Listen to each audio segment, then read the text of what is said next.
मुख्यमंत्री देवेंद्र फडणवीस उद्या दिल्ली दौऱ्यावर जाणार आहेत। जेएनयूच्या कार्यक्रमासाठी फडणवीस यांचा हा दिल्ली दौरा असेल। छत्रपती शिवाजी महाराज अध्ययन केंद्र सुरू होणार आहे आणि यासाठीच मुख्यमंत्री दिल्ली दौऱ्यावर जाणार आहेत। कुसुमाग्रज मराठी अध्यासन केंद्राचं फडणवीसांच्या हस्ते उद्घाटन केले जाईल आणि या संदर्भात अधिक बोलत आमचे प्रतिनिधी ओम देशमुख आपल्यासोबत आहेत। ओम, उद्या फडणवीस दिल्ली दौऱ्यावर जाणार आहेत, जरी कार्यक्रमांसंदर्भात जाणार असतील तरी काही राजकीय भेटीगाठी होऊ शकतात का? खरं तर उद्या मुख्यमंत्री देवेंद्र फडणवीस हे दिल्ली दौऱ्यावर जात आहेत। जसं आता आपण उल्लेख केला की जेएनयू विद्यापीठामध्ये पहिल्यांदा छत्रपती शिवाजी महाराजांच्या नावानं अध्यासन केंद्र सुरू होते। त्यासोबतच कुसुमाग्रजांच्या नावाने मराठी भाषा अध्यासन केंद्राचं सुद्धा उद्घाटन उद्या मुख्यमंत्र्यांच्या हस्ते होते। खरं तर 16 वर्षानंतर हे उद्घाटन होते। 16 वर्षांपासून हा प्रकल्प होता तो प्रलंबित होता।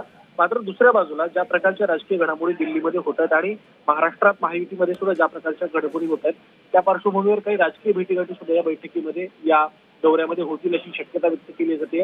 अर्थात दिल्लीमध्ये संसदेचं पावसाळी अधिवेशन सुद्धा सुरू आहे, त्यामुळे नेमकी कोणाची भेट होते आणि बैठका सुद्धा दिल्लीमध्ये होत आहेत का हे देखील पाहावं लागणार आहे। भाजपच्या अध्यक्षपदासाठी सुद्धा नेत्यांमध्ये चर्चा सुरू आहे। दुसऱ्या बाजूला अनेक महत्त्वाचे विषय सुद्धा दिल्लीमध्ये आणि महाराष्ट्रामध्ये प्रलंबित आहेत। त्यामुळे या सगळ्या पार्श्वभूमीवर मुख्यमंत्री दिल्ली दौऱ्यात नेमकी कोणाची भेट घेतात, कोणासोबत बैठक होते हे देखील पाहणं महत्त्वाचं आहे।